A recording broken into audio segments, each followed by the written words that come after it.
اعوذ باللہ من الشیطان الرجیم بسم اللہ الرحمن الرحیم رب اشرح لی صدری ویسر لی امری واحلل عقدۃ من لسانی یفقہوا قولی رب یسر ولا تعسر وتمم بالخیر۔ آج ہم لوگ کرنے جا رہے ہیں سورہ کہف کی آیات ہم لوگ کریں گے 22 سے لے کر 26 تک۔ تو انشاءاللہ دیکھتے ہیں کہ کیا ہے اس لیسن میں اللہ تعالیٰ ہمیں کیا چیز بتا رہے ہیں۔ ٹرانسلیشن ہم لوگ پہلے شروع کرتے ہیں۔ اعوذ باللہ من الشیطان الرجیم بسم اللہ الرحمن الرحیم۔ سیقولون، اس میں آپ ایک نئی چیز یہاں پہ دیکھیں گے، ہو سکتا ہے یہ میں نے پہلے بھی آپ کو میرا خیال ہے مینشن کیا ہے لیکن بہت زیادہ دفعہ نہیں آیا تو اس لیے ہو سکتا ہے آپ کو نہ یاد ہو۔ تو سین جب شروع میں آتا ہے نا اس طرح سے جیسے اس کے آگے لکھا ہوا ہے تو اس کے معنی ہوتے ہیں ان قریب کے۔ تو جب ہم اس کے معنی لکھتے ہیں تو ایک تو آپ کے دماغ میں بھی ہونا چاہیے کہ اس کے معنی ہے نیئر فیوچر، ان قریب، اور پھر لکھنا بھی ہوتا ہے۔ تو یہاں پر پھر کیا معنی کریں گے ہم؟ واو نون اینڈ پہ جو ہے وہ پلورل کے لیے ہے،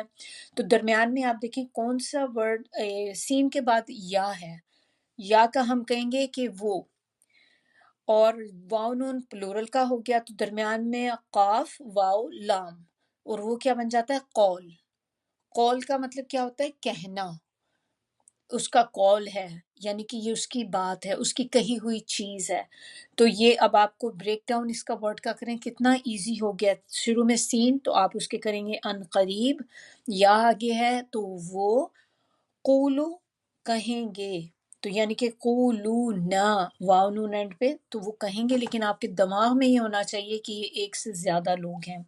تو ان قریب وہ کہیں گے، سلاستن، ثلاثہ کہتے ہیں تین کو، تو یہ کہ یہاں پہ کیا ہوگا؟ تین تھے، رابعہم، ربع جو ہے وہ 4 کو کہتے ہیں عربک میں، تو یعنی کہ رابع چوتھا، ہم ان کا، کلبہم، کلب کہتے ہیں کتے کو، جو یہ ڈنڈے والی کاف ہوتی ہے اس کے ساتھ جب ہوتا ہے تو وہ اس کے معنی ہوتے ہیں ڈاگ، اور آگے ہم ہے تو ان کا۔ لیکن یہی چیز کو اگر میں قاف کے ساتھ کر دوں، ہیوی قاف، 2 نقطوں والی جو قاف ہوتی ہے، پھر قلب کے معنی کیا ہو جاتے ہیں؟ ہارٹ۔ تو آپ جسٹ دیکھیں کہ ایک شروع کا الفابیٹ چینج ہونے سے معنی ٹوٹلی چینج ہو جاتے ہیں۔ تو یہ ہوگا کلبہم، لائٹ بولیں گے کاف کو، تو وہ ہوگا ڈاگ، اور جو دوسرا ہوتا ہے اس کو کہتے ہیں قلب، وہ دل کے لیے آتا ہے، ٹھیک ہے؟ تو دونوں کا ڈفرنس پتہ ہونا چاہیے۔ وَيَقُولُونَ، اور وہ کہیں گے، خمسۃ، اب خمسہ ہمیں پتہ ہے کیا عربک میں کس کو اگر لینگویج تھوڑی سی بھی آپ کو اس کی وہ آتے ہیں کاؤنٹنگ، تو خمسۃ 5 تھے، سادسہم، اور چھٹا اینڈ پہ چونکہ ہم ہے ان کا، کلبہم، ان کا کتا تھا، رجمم، رجمم بالغیب، یہ اکٹھا ہی ہم اس کو کریں گے۔ اس کے معنی ہوتے ہیں، یہ بیسکلی ایک پروورب کی طرح ہے، محاورہ جیسے ایک ہوتا ہے نا، رجمم بالغیب، تو اس کے معنی آپ یہ لکھیں گے کہ ہوا میں تیر چلانا، بے تکا دیکھا جانا، بے تکی باتیں، اس طرح کی چیزوں کے لیے یہ آتا ہے۔ وَيَقُولُونَ، اور وہ کہیں گے، سبعۃ، 7 تھے، وَثَامِنُہُم، اور 8واں ان کا، کلبہم، کتا تھا، قل کہہ دیں، ربی، پروردگار میرا، اعلم، خوب جانتا ہے، بعدتہم، گنتی ان کی، عدہ درمیان میں جو ورڈ ہے، عداد بھی دیکھیں، عدد اسی سے آتا ہے نا، اردو میں ہم کہتے ہیں عدد، عدد کیا ہوتا ہے؟ ایک لفظ ہوتا ہے ہنسا، گنتی ان کی، ماں نہیں، یعلمہم، جانتے ان کو، الا مگر، قلیل، تھوڑے سے، فلا پس نہیں، تمہاری، اس کا مطلب ہوتا ہے جھگڑنا، پس نہیں جھگڑا کرو، فیہم، ان کے بارے میں، الا مگر، میراً، سوائے بحث کے، الا میراً، سوائے بحث کے، ظاہراً، ظاہر جیسے ہم لوگ کہتے ہیں باہر کا جو ہوتا ہے نا ظاہری دکھاوا، تو اسی سے یہ ہے سرسری یا ظاہری۔ وہ اور لا نہیں، تستفتی پوچھو، فیہم ان کے بارے میں، منہم ان میں سے، احدن کسی ایک سے، ولا اور نہیں، تقولن تم کہنا، تم ہرگز کہنا، کیونکہ اس میں وہ بھی ہوگا نا کہ نون مشدد ہے تو پیچھے والے کے ساتھ ملا کے کہیں گے وَلَا تَقُولَنَّ، اور ہرگز نہیں تم کہنا، لِشَيْءٍ کسی کام کی نسبت،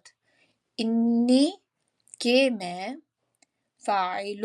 کرنے والا ہوں، ذالکا یہ، غدا، غدا کہتے ہیں کل کو، آنے والا کل جو ہوتا ہے، اللہ مگر، ان یہ کہ، یشاء اللہ چاہے اللہ، یشاء کا معنی ہوتا ہے چاہنا، اللہ اللہ، تو یہ ہم بولتے ہیں نا انشاء اللہ، یہ وہی چیز ہے کہ اگر چاہے اللہ، وذکر اور یاد کرو، ربک اپنے رب کو، اذا جب، نسیتا تم بھول جاؤ، وقل اور کہہ دیں، عسا امید ہے، ان یہ کہ، یہدینی ہدایت دے مجھے، ربی میرا پروردگار، لأقرب زیادہ قریب ہے، من اس سے، حاضا یہ، رشدہ رہنمائی میں، رشد ہم لاسٹ ٹائم دیکھ چکے تھے کہ رشد کیا ہوتا ہے کہ رہنمائی کرنا، وَلَبِثُوا اور وہ ٹھہرے یا رہے، فی میں، کہفہم اپنے غار میں، ثلاثہ کہتے ہیں 3 کو، میاتن، میاتن ہوتا ہے 100، تو ثلاثہ میاتن 300، سنین، سنین کہتے ہیں سال کو، ایئرز جو ہوتے ہیں نا، وزدادو اور زیادہ ہو گئے، 9، 9 جو ہوتے ہیں کاؤنٹنگ میں 9، قل اللہ کہہ دو اللہ، اعلم خوب جانتا ہے، بما ساتھ اس کے جو، لبثوا وہ رہے، لہو لیے اس کے، غیب پوشیدہ باتیں، السماواتی آسمانوں کی، والارض اور زمین کی، ابصر بھی کیا خوب دیکھنے والا ہے، واسمع اور کیا خوب سننے والا ہے۔ یہ جو ورڈ ہے نا ابصر، اس کا معنی ہوگا کیا خوب، کیونکہ اس کے شروع میں اگر آپ دیکھیں الف ہے، تو الف اس طرح سے جب اس کے آگے آتا ہے نا تو یہ ایگزیجریشن کا سینٹنس بن جاتا ہے یا ورڈ بن جاتا ہے، مبالغے کا صیغہ جس کو کہتے ہیں، تو اب سر کیا خوب دیکھنے والا ہے، بھی اس کا، واسمع اور اس کے بھی شروع میں الف حمزہ زبر ہے، تو اس کے معنی میں بھی یہی آئے گا کہ کیا خوب سننے والا ہے، ماں نہیں، لہم لیے ان کے، من دونہ سوائے اس کے، من کوئی، ولیین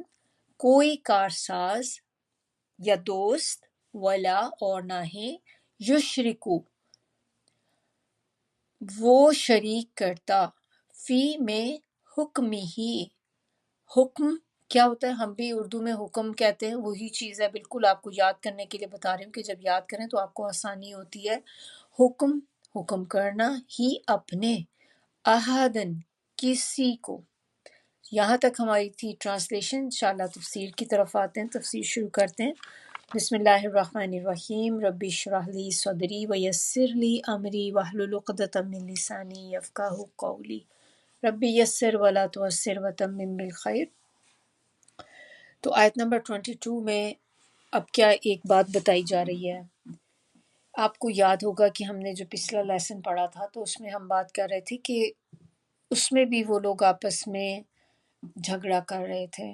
مختلف باتیں کر رہے تھے، اس وقت ان کے جھگڑے کی بنیاد کیا تھی کہ ان کا یہ تھا کہنا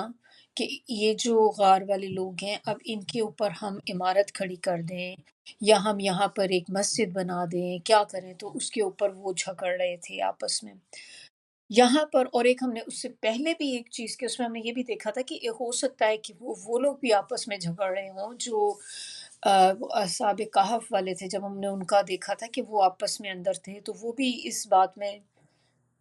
جھگڑا کر رہے تھے کہ ہم کتنی دیر رہے نا غار کے اندر۔ تو یہاں پر وہی چیز کی بات ہو رہی ہے کہ ان قریب وہ کہیں گے سیقولون ثلاثۃ رابعہم کلبہم، ان قریب وہ کہیں گے کہ تین تھے۔ یہ اب لوگوں کی بات ہو رہی ہے جو لوگ بستی والے لوگ تھے، کہ وہ یہ ان قریب اب کہیں گے کہ وہ لوگ جو تھے وہ تین تھے اور ان کا کتا ملا کر چار ہو گئے، یعنی کہ چوتھا ان کا کتا تھا۔ تو دوسرے اور لوگ کہیں گے کہ پانچ تھے یہ اور چھٹا ان کا کتا تھا۔ یہاں پر اللہ تعالیٰ کہہ رہے ہیں کہ ہر بندہ جو اپنے حساب سے باتیں کرے گا، کوئی یہ کہے گا کوئی وہ کہے گا، تو جتنے یہ سب باتیں جو ہیں یہ ایک مفروضے ہیں، اسمپشنس ہیں، اس میں کوئی بھی ریالٹی نہیں ہے اس چیز کے اندر، اور یہ بے تحقیق باتیں ہیں۔ کچھ ان میں سے پھر کہتے تھے کہ وہ سات تھے اور آٹھواں ان کا کتا تھا۔ تو اب آپ نے دیکھ لیا آلریڈی تین قسم کے ہمارے پاس بیانات آ گئے۔ ایک کچھ لوگ تھے جو کہیں گے تین ہیں، کچھ کہیں گے پانچ تھے، کچھ کہیں گے کہ یہ سات تھے۔ لیکن اللہ تعالیٰ نبی صلی اللہ علیہ وسلم کو آگے کیا کہہ رہے ہیں کہ آپ ان سے کہہ دیں، کیا کہہ دیں نبی صلی اللہ علیہ وسلم کو، کیا اللہ تعالیٰ حکم دے رہے ہیں؟ اللہ تعالیٰ کہہ رہے ہیں قُل ربی اعلم بعدتہم ما یعلمہم الا قلیل، کہ آپ ان کو یہ کہتے ہیں کہ میرا پروردگار ہی ان کی ٹھیک کاؤنٹنگ جانتا ہے، جسے سوائے چند لوگوں کے کوئی اور نہیں جانتے۔ کہ بجائے یہ کہ یہ بات معاملہ زیادہ بڑھے، لڑائی جھگڑے پہ نوبت آئے، تو یہ کہ آپ ان کو یہ کہہ دیں، نبی صلی اللہ علیہ وسلم جب بھی کوئی پوچھے تو آپ ان کو یہ کہہ دیں کہ اللہ نوز دا بیسٹ، کہ وہ کتنے تھے غار میں۔ باقی تو ہمارے پاس کوئی ایک اوتھینٹک چیز نہیں جس سے ہم کہیں کہ وہ کنفرم یہ چیز ہے کہ یہ اتنے ہی لوگ تھے، تو اللہ کو پتہ ہے۔ یہ بات آپ سٹاپ کرنے کے لیے بھی کہہ سکتے ہیں کہ جیسے آپ نے ایک بحث ہو رہی ہے تو اس وقت آپ نے اس بحث کو ختم کرنے کے لیے تو آپ کہیں کہ اللہ ہی کو پتہ ہے کہ ان کا معاملہ ایکچول وہ کتنے تھے، اللہ نوز دا بیسٹ۔ پھر آگے کیا کہا جا رہا ہے کہ تم مت جھگڑو ان میں سے مگر ایک جیسے سرسری بات، کہ کوئی آپ ان کو یہ ایک طرح سے یہ بات یہاں پہ بتائی جا رہی ہے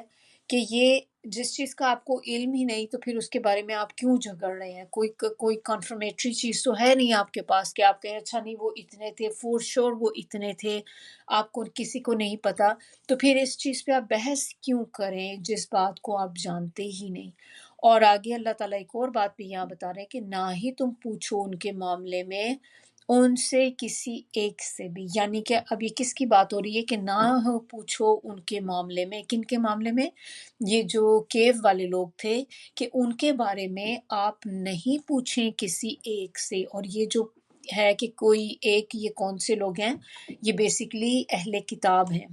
اہل کتاب یعنی کہ اس میں جوئش آ جاتے ہیں، اس میں کرسچن آ جاتے ہیں، کہ اب آپ ان سے جا کے مت پوچھیں کہ آپ کی کتابیں کیا کہتی ہیں اس بارے میں، وہ 6 تھے، 7 تھے، 5 تھے، کتنے تھے وہ۔ تو اب آپ اس معاملے کو یہیں پہ سٹاپ کر دیں۔ آپ کو میں نے یہاں پہ بولا تھا کہ یہ جو ورڈ ہے رجمم بالغیب، کہ یہ ایک محاورے کے طور پہ استعمال ہوتا ہے، تو اس کے معنی تھوڑے سے ہم اب دیکھتے ہیں کہ رجم جو ہوتا ہے یہ کس کو، ہمیں پتہ، ہم نے سورہ نور میں بھی پڑھا تھا رجم کیا ہوتا ہے، کہ کسی کو پتھر مارنا، پتھر پھینکنا، اور یہ سزا بھی کہتے ہیں نا رجم کی سزا اس کو، یعنی کہ سنسار کر دینے کی سزا، جو آپ پتھر کسی پر ماریں تو پتھر مار مار کے کسی کو مار دینا۔ تو رجم اور غائب کا معنی ہمیں پتہ ہے کہ غائب کس کو کہتے ہیں، کوئی بھی چیز جو ہم سے پوشیدہ ہوتی ہے، اور پوشیدہ ہوتی ہے یعنی کہ آپ کو نظر نہیں آتی۔ تو جب آپ ان دونوں کو کمبائن کر کے آپ دیکھیں تو اس کے معنی پھر ہمیں کیا ملتے ہیں کہ اندھیرے میں پتھر مارنا، غائب سے ہو گیا نا، یا پوشیدہ میں پتھر مارنا، چھپی ہوئی چیز میں پتھر مارنا، تو یہ اس سے ایک طرح سے جو ہے یہ بات نکلی ہے۔ اور اس کے معنی دوسرے اگر آپ لے لیں تو ہوا میں تیر چلانا، بے تکی ہانکنا، جس چیز کا یا جس بات کا پتہ نہ ہو اس پہ قیاس آرائیاں کرنا، تو یہ سارے معنی رجمم بالغیب کے اندر آ جاتے ہیں۔ اب یہ تو ہم نے دیکھ لیا، اب اس میں سے ہم اس آیت سے ہم تھوڑا سا عمل دیکھ لیں کہ ہم نے اس میں سے کیا سیکھنا ہے، اس آیت میں ہمارے لیے کیا لیسن ہے۔ تو آپ دیکھیں اس میں سب سے بڑا لیسن ہمارے لیے جو ہے وہ یہ ہے کہ جو باتیں جھگڑا پیدا کریں ان کو چھوڑ دینا چاہیے۔ ایسا نہیں کہ آپ کو پتہ بھی ہے کہ میں یہ بات کروں گی اس سے جھگڑا ہوگا، اور یا کوئی چیز آپ نے مطلب سٹارٹ اس ریزن سے نہیں کی تھی کہ جھگڑا ہوگا، لیکن وہ اس ڈائریکشن میں جانا شروع ہو گیا کہ اب آپ کو لگا کہ یہ چیز آگے آگے بڑھ کے بات بڑی ہو جائے گی، تو آپ اس کو وہیں پہ سٹاپ کر دیں۔ پھر دوسری چیز ہمیں کیا پتہ چلتی ہے کہ آپ نے ہر ایک سے فتویٰ نہیں لینا۔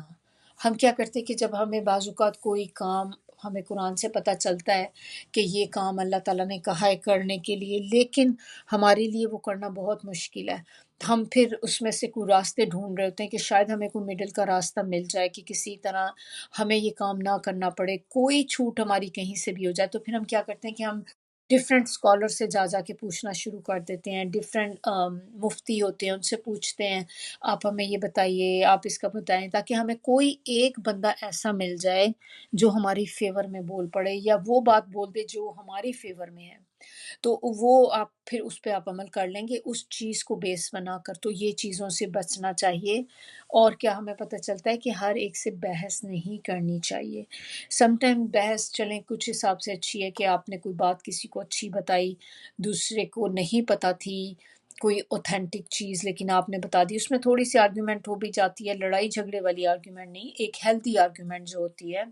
وہ بہتر ہے۔ لیکن ایک ایسی بحث ہر کسی سے جب آپ کریں کہ ہر بندہ سیکھنے کے لیے نہیں بیٹھا ہوتا، کچھ لوگ بحث اس لیے کرتے ہیں کہ ان کو لڑنا جھگڑنا اچھا لگتا ہے، تو وہ آپ کو بھی اپنے ساتھ اس چیز میں ٹریپ کر لیتے ہیں۔ تو ہمیں اس آیت سے جو باتیں پتہ چلی کہ ہم نے ان ساری بیکار کی چیزوں سے اپنے آپ کو بچانا ہے۔ آیت نمبر 23 24 کو ہم لوگ ایک ساتھ ہی اس کی تفسیر دیکھیں گے۔ اس میں پہلی آیت نمبر 23 میں اللہ تعالیٰ ہمیں بتا رہے ہیں کہ تم ہرگز نہ ہو کسی چیز کے معاملے میں کہ بے شک میں کرنے والا ہوں اس کو کل، کل یعنی کہ ٹمارو۔ تو آپ کبھی بھی اس طرح سے مت کہیں کوئی بھی کام جو آپ نے کرنا ہے کہ میں اس چیز کو کل کروں گا۔ تو پھر آیت 24 میں اللہ کہہ رہے ہیں اللہ یہ کہ چاہے اللہ، اور اگر آپ بھول جائیں اور ایسی بات کہہ دیں تو فوراً اپنے رب کو یاد کریں اور کہیں کہ امید ہے میرا پروردگار اس معاملے میں صحیح رہنمائی کرے گا۔ تو یہاں سے اب آپ دیکھیں دونوں آیات کو ہم لوگ ساتھ جو لے کے چلتے ہیں تو اس میں ہم دیکھیں کہ ہمیں اللہ تعالیٰ کیا بتا رہے ہیں کہ جب بھی آپ نے کوئی بات کرنی ہے، جیسے آپ کل کی کوئی بات کریں کہ میں کل یہ کروں گی، تو اس میں آپ نے بغیر اس طرح سے سادہ نہ کہیں، آپ کہیں گے کہ انشاءاللہ۔ یہ وہ ان چیزوں کے بارے میں ہوتا ہے کہ جیسے آپ کسی چیز کا پکا ارادہ کرتے ہیں، آپ نے ارادہ کیا کہ میں یہ کام مجھے لازمی کل کرنا ہے، میں کروں گی، تو لیکن آپ نے پھر ایسے کام کے ساتھ انشاءاللہ ضرور کہنا ہے، کیونکہ جب آپ وہ کہتے ہیں تو اس کے ساتھ پھر وہ چیز جو ہوتی ہے آپ کی پوری ہو جاتی ہے۔ اور یہ بیسکلی یہ جو آیات ہیں یہ نبی صلی اللہ علیہ وسلم کو کہی جا رہی تھیں کہ انہوں نے، ہم نے آپ کو یاد ہے شروع میں جب یہ سورہ کی سٹارٹ ہم نے کی تھی تو ہم نے دیکھا تھا کہ اس کا شان نزول کیا تھا۔ تو اس کی شان نزول میں ہم نے دیکھی تھی کہ 3 سوالات تھے جو مشرکین مکہ نے نبی صلی اللہ علیہ وسلم سے پوچھے، اور وہ سوالات انہوں نے پیچھے یہودیوں سے پوچھے تھے، ان سے پوچھ کر لے کر آئے تھے، تو پھر نبی صلی اللہ علیہ وسلم سے پوچھ رہے تھے صرف ان کو ٹیسٹ کرنے کے لیے۔ ان کا مقصد اس چیز سے یہ نہیں تھا کہ ہم نے بس ہمیں ہے کہ ہم واقعی اگر یہ سچا نبی ہے تو ہم اس پر ایمان لے آئیں گے، وہ جسٹ ان کو ٹیسٹ کرنا چاہ رہے تھے، ان کی نبوت کو ٹیسٹ کرنا چاہ رہے تھے۔ تو انہوں نے یہ سوالات جب پوچھے تو نبی صلی اللہ علیہ وسلم نے ان کو کہا میں آپ کو ان کے جواب کل دوں گا، اور وہ انشاءاللہ کہنا بھول گئے۔ اب اس کے بعد کیا ہوا کہ ان کا خیال تھا کہ مجھے جیسے اللہ تعالیٰ مجھے وحی کرتے ہیں اور مجھے بتاتے ہیں چیزیں، تو اسی طرح کل تک میرے پاس اس کا جواب آ جائے گا تو میں آپ کو کل جواب دے دوں گا، لیکن ایسا نہیں ہوا۔ اللہ تعالیٰ کی طرف سے کوئی وحی نہیں آئی، ایک دن نہیں آئی، 2 دن نہیں آئی، 3 دن نہیں آئی، کرتے کرتے 15 days ہو گئے کہ کوئی وحی نہیں آئی۔ اور نبی صلی اللہ علیہ وسلم ظاہر ہے بہت زیادہ پریشان تھے، بہت زیادہ دکھی بھی ہوئے کہ ان کو اب یہ تھا کہ انہوں نے میرے سے سوال کیا ہے، میں کیا جواب ان کو دوں اس چیز کا۔ تو وہ پھر اس کے بعد جب وحی آئی، جبرائیل علیہ السلام لے کر آئے ان سوالوں کے جواب، تو ساتھ میں یہ بھی پھر اللہ تعالیٰ نے ان کو بتایا کہ اب آپ جب بھی کبھی کوئی بات کہیں تو آپ نے انشاءاللہ کہنا ہوتا ہے۔ دوسری بات آپ یہ دیکھیں، اس سے ہمیں ایک بات یہ بھی پتہ چلتی ہے کہ نبی صلی اللہ علیہ وسلم بھی ہماری طرح کے انسان تھے، جیسے ہم لوگ بھول جاتے ہیں ویسے نبی صلی اللہ علیہ وسلم بھی بھول گئے تھے اس چیز کو، تو ہم سب بھی بھول سکتے ہیں۔ ہمارے لیے تو غیر بہت ہی زیادہ ہے، پیغمبر وغیرہ تو اتنا نہیں بھولتے تھے، لیکن یہ کہ اللہ تعالیٰ اصلاح کر دیتے ہیں ساتھ ساتھ۔ تو اب یہاں پر جب وحی آئی تو اس کے ساتھ ہی پھر جبرائیل علیہ السلام نے ان کو پھر یہ بھی کہا کہ اب آپ اس کے بعد جب بھی آپ کوئی بات ایسے کہیں تو آپ نے انشاءاللہ کہنا ہے۔ اب یہ دیکھیں بتایا ان کو جا رہا ہے، لیکن اس کے ساتھ ساتھ یہ ہم سب لوگوں کے لیے بھی لیسن ہے جو اللہ تعالیٰ ہم سب کو دے رہے ہیں کہ ہم نے بھی جب بھی کوئی کام کرنا ہے جو آپ کے لیے بہت امپورٹنٹ ہے، آپ کو پتہ ہے کہ یہ کام میرے لیے it's a very important task جو مجھے کل کرنا ہے، تو آپ انشاءاللہ ضرور کہیں۔ اب اس کے بارے میں وہ بھی ایک آتی ہے نا کہ جو کہتے ہیں کہ وہ یاجوج ماجوج جو ہیں وہ ایک دیوار کے پیچھے ہیں اور وہ دیوار میں ڈیلی سوراخ کرتے ہیں اس کو۔ جوج ماجوج کی جو وال ہے تو اس میں بھی وہ کہتے ہیں کہ ڈیلی اس میں کرتے ہیں، وہ اس پہ ہول بنانے کی کوشش کرتے ہیں اور وہ اس میں کامیاب بھی ہو جاتے ہیں، چھوٹا سا ہول بن جاتا ہے، وہ تھوڑا بڑا کر لیتے ہیں لیکن رات ہو جاتی ہے اور وہ پھر چھوڑ دیتے ہیں، اچھا باقی ہم کل کریں گے۔ کل جب آتے ہیں تو وہ ہر چیز پھر سے دوبارہ جڑ جاتی ہے اور وہ پھر سے شروع کرتے ہیں۔ تو کہتے ہیں کہ جس دن انہوں نے یہ کہہ دیا نا اس کو رات میں کرتے وقت کہ باقی انشاءاللہ ہم کل آ کے کریں گے، اس دن کہتے ہیں کہ وہ بریک ہو جائے گی۔ تو یہ ہے کہ اتنی امپورٹنٹ چیز ہے یہ کہ ہمیں بھی یہ لیسن جو ہے اپنے اندر کرنا ہے کہ ہم جب بھی کوئی کام کہیں جو ہمارے لیے امپورٹنٹ ہے تو اس کے ساتھ انشاءاللہ ضرور کہیں اگر آپ چاہتے ہیں کہ وہ کام ہو جائے۔ اور اس میں اگر دیکھیں کہ اللہ تعالیٰ نے اور کیا چیز ہمیں یہاں بتا رہے ہیں کہ اگر آپ بھول جائیں تو اگر آپ، کیونکہ کئی دفعہ ایسا ہوتا ہے ہم بھی انسان ہیں، بعض اوقات ہم ایسا بات کہہ دیتے ہیں لیکن ہم بھول جاتے ہیں کہنا اس وقت، تو پھر جس وقت بھی آپ کو یاد آئے تو آپ اس کو بول دیں، اس ٹائم پہ بھی کہہ دیں کہ انشاءاللہ میں یہ کام کروں گی، حالانکہ آپ نے اس کو چاہے سال پہلے کہا تھا، 2 سال پہلے کہا تھا، کیونکہ اس آیت کو ایک طرح سے آپ فلفل کرنے کے لیے کہ میں نے اس آیت کو سنا، میں نے اس پہ عمل کیا، تو جب بھی آپ کو یاد آئے یا نیکسٹ ڈے آپ کو یاد آتا ہے، فرض کریں آپ نے کل بولا تھا، آپ آج اس کو آپ نے کہا کہ میں نے کل کہا تھا، میں نے تو انشاءاللہ ہی نہیں کہا، تو آپ اس وقت کہہ دیں جس وقت آپ کو یاد آتا ہے۔ کیونکہ یہ دیکھیں انسان جو ہوتا ہے نا بیسیکلی شیطان جو ہوتا ہے نا وہ انسان کو بھلا دیتا ہے، کوئی بھی جو نیکی کے کام ہوتے ہیں خاص طور پہ اس کی تو بہت کوشش ہوتی ہے کہ کسی طرح ان کو راستے سے ہٹا دوں، نیکی کا کام یہ کر نہ سکیں، تو آپ کے ذہن سے نکال دیں گے۔ کبھی آپ دیکھیں کبھی آپ ارادہ کرتے ہیں کہ یہ کام میں نے کرنا ہے، ابھی میں جا کے نا یہ کرتی ہوں، میں ان کو، وہ بیمار ہیں ان کو فون کر کے پوچھتی ہوں، طبیعت کا پوچھتی ہوں، لیکن آپ دیکھیں کوئی نہ کوئی چیز ایک دم سے آپ کسی کام میں لگ جائیں گے اور آپ کے دماغ سے نکل جائے گی چیز۔ چیریٹی کا آپ کریں گے کہ میں نے ابھی میں چاہتے چیریٹی دیتی ہوں اس میں، اور آپ کے دماغ سے نکل جاتی ہے چیز اور آپ کو پھر یاد آتا ہے ارے میں نے تو یہ کام کرنا تھا، میں تو بالکل بھول گئی یہ چیز، تو اس طرح سے وہ آپ کو ہٹا دیتا ہے آپ کے راستے سے۔ اب اس کے بعد اگلی آیت جو ہے اس میں وہ کہہ رہے ہیں کہ آیت نمبر 25 میں کہ وہ ٹھہرے تھے اپنے غار میں 300 years اور بڑھا دیے انہوں نے 9، یعنی کہ بڑھا دیے 9 زیادہ کر دیے تو کتنی ہوگی تعداد؟ 309 ہو گئی۔ کہ اس آیت میں یہ کہ وہ اصحاب کہف اپنے غار میں 309 ایئرس تک رہے۔ اب یہ ہم نے جب شروع میں جب نے یہ سورہ پڑھی تھی تو اس کے فرسٹ لیسن جب ہم کر رہے تھے تو ہم نے کہا تھا نا کہ اس میں جب بتایا تھا کہ وہ غار میں رہے کچھ عرصہ، اس میں مدت نہیں بتائی گئی تھی، تو میں نے آپ کو پھر بتایا تھا کہ آیت نمبر 25 کے اندر اس کی کاؤنٹنگ بتائی گئی ہے کہ وہ ایکچوئل کتنے ایئرز رہے تھے، تو یہی وہ آیت تھی جس سے ہم نے اس وقت ڈسکس کیا تھا کہ وہ 309 ایئرز تک رہے تھے غار میں۔ اب آیت نمبر 26 کے اندر 26 میں اللہ تعالیٰ کہہ رہے ہیں کہ آپ کہہ دیں کہ اللہ خوب جانتا ہے اس مدت کو جتنی وہ رہے، جتنا عرصہ وہ غار میں رہے، اللہ ہے جو سب سے زیادہ اس چیز کو جاننے والا ہے۔ پھر اس کے ساتھ ہی آگے بتایا جا رہا ہے کہ صرف اسی چیز کو جاننے والا نہیں ہے اللہ تعالیٰ، اللہ ہی کے لیے ہے ہر غائب پوشیدہ چیز آسمانوں کی اور زمین کی،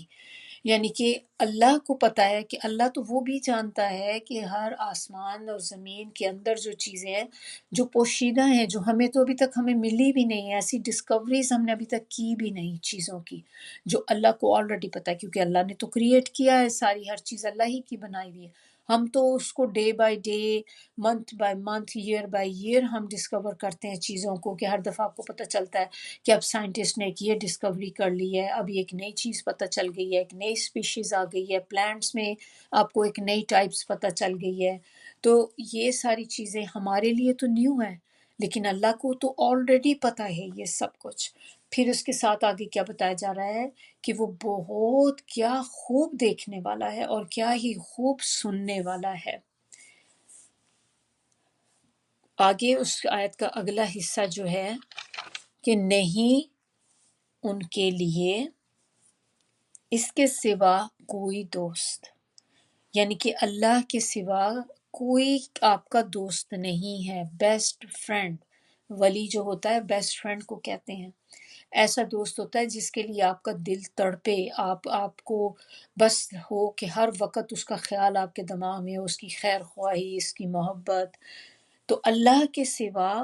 کوئی ان کے لیے دوست نہیں، اور نہیں وہ شریک کرتا اپنے فیصلوں میں کسی ایک کو بھی، یعنی کہ اللہ تعالیٰ جب کسی چیز کا ارادہ کرتے ہیں تو اللہ کسی کو اس میں شامل نہیں کرتے کہ آؤ تم بھی مجھے مشورہ دو، تم بھی دو، آؤ مل کے فیصلہ کرتے ہیں۔ اللہ کو ضرورت نہیں ہے کہ اللہ تعالیٰ کسی کا بھی مشورہ لیں، اللہ کسی کا اس میں آرڈر لیں، کیونکہ اللہ خود ہر فیصلے کرنے والے ہیں، اور اللہ ہی ہے جو قادر ہے ہر چیز پہ۔ اب یہ والی آیت جو ہے اس میں بہت سے ہمارے لیے عمل کی باتیں ہیں جو امپورٹنٹ ہیں، اس کو اگر آپ لکھ لیں تو بہت اچھی بات ہے، یا پھر آپ کی میموری ماشاءاللہ اگر اتنی تیز ہے کہ آپ کو یاد رہے گی تو وٹ ایور وے جس طرح بھی آپ کرنا چاہیں۔ سب سے پہلی بات عمل کی اس میں آپ دیکھیں ہمیں کیا پتہ چلتا ہے کہ سارا علم اللہ کے پاس ہے، اللہ ہر چیز کا جاننے والا ہے۔ نمبر 2 چیز اس کے اندر کیا ہے کہ آسمانوں اور زمینوں کے غائب چیزیں جو ہیں، پوشیدہ راز جو ہیں، وہ بھی اللہ کو پتہ ہیں۔ ہر چیز جو غائب ہے ان آسمانوں کی، زمین کی، غائب کس سے؟ ہمارے سے غائب، اللہ سے غائب نہیں ہے۔ ہمارے لیے وہ چیزیں غائب ہیں لیکن اللہ ان کا بھی جاننے والا ہے۔ نمبر 3 پوائنٹ اس میں ہے کہ سب سے زیادہ سننے اور دیکھنے والا وہی ہے، یعنی کہ وہی اللہ ہی ہے جو سب سے زیادہ سننے والا اور سب سے زیادہ دیکھنے والا ہے۔ نمبر 4 پوائنٹ اس میں کہ اللہ کے سوا کوئی کارساز نہیں، اللہ کے سوا کوئی ولی نہیں۔ پھر اگلا پوائنٹ اس کے اندر کیا ہے کہ جو اللہ کو دوست بنا لے تو پھر وہ اس کی اس طرح مدد کرتا ہے جیسے اللہ تعالیٰ نے جو غار والے تھے ان کی مدد کی۔ پھر پوائنٹ نمبر 6 اس میں جو ہے کہ اصل فیصلے اللہ کے ہیں، یعنی کہ اللہ ہی ہے who is the best decision maker، اللہ ہی ہے جو سارے فیصلوں کا کرنے والا ہے۔ ایک ہماری پلاننگ ہوتی ہے، ایک اللہ کی پلاننگ ہوتی ہے، اللہ کی جو ہے that is the best one، اور اللہ ہی کی ہے جو ہونی ہے۔ پھر اس میں پوائنٹ نمبر 7 جو ہے وہ یہ کہ اصل قدرت اللہ کی ہے۔ پوائنٹ نمبر 8 ہوتا وہی ہے جو اللہ چاہتا ہے۔ ہم جو مرضی چاہیں کہ میں یہ کر لوں، میں وہ کر لوں، ہم پلاننگ بہت ساری کر سکتے ہیں، لیکن اینڈ پہ ہوگا وہی جو اللہ کا اذن ہوگا، جو اللہ چاہے گا وہی ہوگا۔ اور نمبر 9 پوائنٹ اس کے اندر جو ہے وہ یہ کہ جو اللہ پر بھروسہ کرے تو پھر اللہ اسے تنہا نہیں چھوڑتے۔ کتنی زبردست بات ہے نا یہ، کہ جب اللہ پہ آپ بھروسہ کریں تو پھر اللہ تعالیٰ آپ کو کبھی نہیں چھوڑیں گے، آپ کو پتا ہوگا کہ نہیں اللہ میری مدد ضرور کریں گے۔ اور سورہ طلاق کی شروع کی آیات جو ہیں اس میں بھی اللہ تعالیٰ یہی بتا رہے ہیں کہ جو اللہ پر بھروسہ کرتا ہے، اللہ پہ توکل کرتا ہے، پھر اللہ اس کے لیے کافی ہو جاتا ہے۔ اب یہ پوری جو واقعہ ہم نے قصہ پڑھا ہے، سٹوری پڑھی ہے، تو اس سے ہمیں کیا پتہ چلتا ہے؟ میں نے آپ کو بتایا تھا کہ یہ والا جو واقعہ ہے، جو غار والے لوگوں کا واقعہ ہے، اس میں ہمارا کس چیز کا ٹیسٹ ہو رہا ہے؟ ان کا ٹیسٹ کس چیز کا ہو رہا تھا؟ Test of faith, trial of faith, یعنی کہ ایمان کا ٹیسٹ۔ تو اصل چیز ایمان ہے، ایمان کی حفاظت ضروری ہے۔ ہر حالت میں ہم نے اپنے ایمان کو بچانا ہے۔ ایمان سب سے بڑی دولت ہے۔ اگر کسی بندے کے ہاتھ سے ایمان چلا جائے that is the biggest loser، کیونکہ ایمان کے بغیر آپ جنت میں داخل نہیں ہوں گے۔ تو اگر ایمان کا ٹیسٹ کسی کا ہو گیا، اللہ تعالیٰ ہم سب کو محفوظ رکھے، کیونکہ یہ سب سے مشکل ٹیسٹ ہوتا ہے جب انسان اپنے ایمان کے اوپر آزمایا جائے، فیتھ کے اوپر، تو وہ آپ کے لیے، ہم سب کے لیے سب سے مشکل ترین ٹیسٹ ہوتا ہے۔ اس لیے کیوں سب سے بڑا ٹیسٹ ہوتا ہے اور مشکل ہوتا ہے؟ کیونکہ وہ ٹیسٹ ہوتا ہے جو انسان کو آر یا پار کرتا ہے۔ You either go to Jannah or you go to Hellfire۔